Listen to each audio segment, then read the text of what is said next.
सौदागर ने भी जब राजकुमारी के सौंदर्य को देखा तो वो ठगा सा रह गया। इतनी सुंदर लड़की उसने आज से पहले कभी नहीं देखी थी। जब राजकुमारी मारवण अपनी सखियों के साथ टहलती हुई कुछ आगे निकल गई तो उसके सौंदर्य से अभिभूत सौदागर ने पीछे बची हुई उसकी सहेलियों से उसका नाम पता पूछा। तब राजकुमारी की सखियों ने बताया कि वो पुंगल के राजा की चहेती पुत्री राजकुमारी मारवण है, जिसका विवाह बचपन में ही नरवरगढ़ के राजकुमार ढोला के साथ हो चुका है, पर अभी तक उसका मुखलावा यानी गोना नहीं हुआ है। राजकुमारी मारवण की सखियों से उसका पूरा परिचय पाकर सौदागर अचंभित होता हुआ बोला, मैं अभी नरवरगढ़ से ही आया हूँ। राजकुमार ढोला ने मुझसे अनेकों घोड़े खरीदे हैं। सौदागर के मुख से नरवरगढ़ और राजकुमार ढोला का नाम सुन राजकुमारी की सखियों के चेहरे के भाव भी बदल जाते हैं। आगे सौदागर बोला, पर राजकुमार ढोला का विवाह तो मालवा की राजकुमारी मालवण के साथ हो चुका है और राजकुमार ढोला पूरी तरह से उसके प्रेम में बंधे हुए हैं।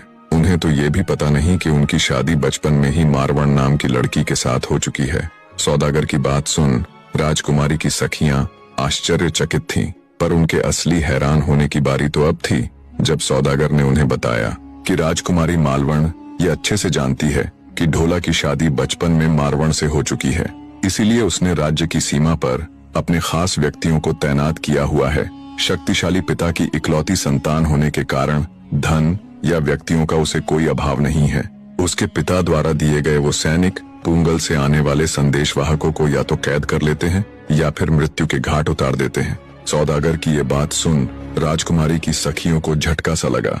जब सौदागर ये सब बता रहा था तब पास में राजा पिंगल का दूत भी खड़ा ये सब सुन रहा था। उसने तुरंत जाकर राजा को इस पूरी जानकारी से अवगत करवाया। राजा ने तुरंत हुक्म देकर उस सौदागर को अपने पास बुलवा लिया और उससे वही जानकारी पुनः मांगी।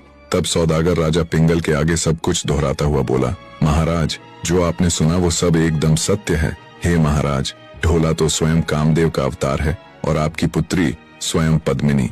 विधाता ने इन दोनों को एक दूसरे के लिए ही बनाया है। जब ये सब राजकुमारी मारू को भी पता चला तो वो ढोला के लिए और अधिक व्याकुल हो उठी। उसके हृदय में ढोला के लिए विरह जाग उठा। उसका रोम रोम ढोला से मिलने को आतुर हो गया। वो सोती तो ढोला से मिलन के स्वप्न देखती, पर जब जागती तो हर बार उसके हाथ निराशा ही लगती। जो सखियां पहले उसकी हालत पर उसका मजाक उड़ाया करती थीं, उसे चिढ़ाया करती थीं, अब वे भी उसकी हालत देख चिंतित हो उठी।